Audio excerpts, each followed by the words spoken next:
अस्सलामुअलैकुम। मेरा नाम आंसा रमज़ान है और मैं आप लोगों से एक बात शेयर करना चाहती हूँ।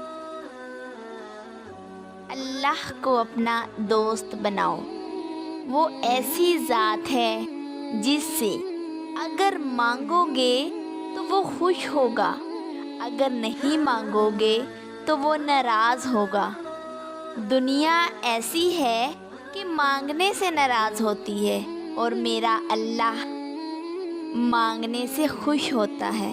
सुभान अल्लाह। इस फ़ानी दुनिया के लिए अपने अल्लाह को नाराज़ ना करो। अगर तुम अल्लाह और इसके रसूलुल्लाह के अहकाम पर चलोगे तो दुनिया भी तुम्हारी और आखिरत भी तुम्हारी। मोहब्बत के असल हकदार सिर्फ़ अल्लाह की ज़ात है। जिससे भी मोहब्बत करो अल्लाह की रज़ा के लिए करो। अपने अल्लाह को अपना राज़दार बनाओ। अल्लाह से बातें शेयर किया करो, अपनी तकलीफ़ बताया करो, अपनी खुशी बताया करो। यकीन जानो बहुत सुकून मिलेगा। देखो, अगर आप किसी से कोई बात करते हो वो आगे वाले को बता देता है, इसी से बात फैल जाती है।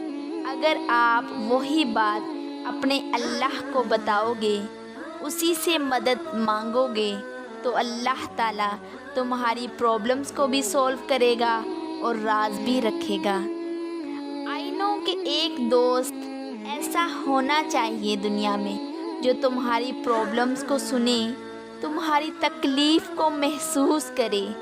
अगर ऐसा दोस्त नहीं है तो अल्लाह से मदद मांगो, अल्लाह को अपना दोस्त बनाओ। और अगर ऐसा दोस्त है तो अल्लाह की बहुत बड़ी नेमत है और अल्लाह का शुक्र अदा करो।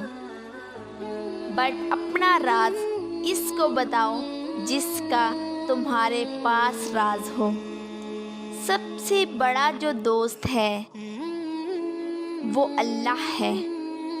अल्लाह को अपना दोस्त बनाओ क्योंकि वो तुम्हें 70 माओं से ज़्यादा मोहब्बत करता है, जो तुम्हारी प्रॉब्लम्स को सोल्व कर सकता है। ये दुनिया तब तक अच्छी है जब आप उनके साथ अच्छे हैं। अगर सारी ज़िंदगी आपने एक इंसान के साथ अच्छा किया और अगर छोटी सी गलती हो गई तो वो सारी अच्छाइयों को भूल जाता है। बट अल्लाह की ज़ात इससे ओपोजिट है। अगर तुम सारी ज़िंदगी गुनाह करते रहो, बस एक आवाज़ अपने रब को दो, वो तुम्हें तुम्हारी पुकार का जवाब देगा। इसलिए अपना दोस्त सिर्फ़ अल्लाह को बनाओ, उसी से बातें करो, उसी को राज़दार बनाओ, उसी से मदद मांगो। जज़ाकल्लाह खैर। अल्लाह हाफिज़।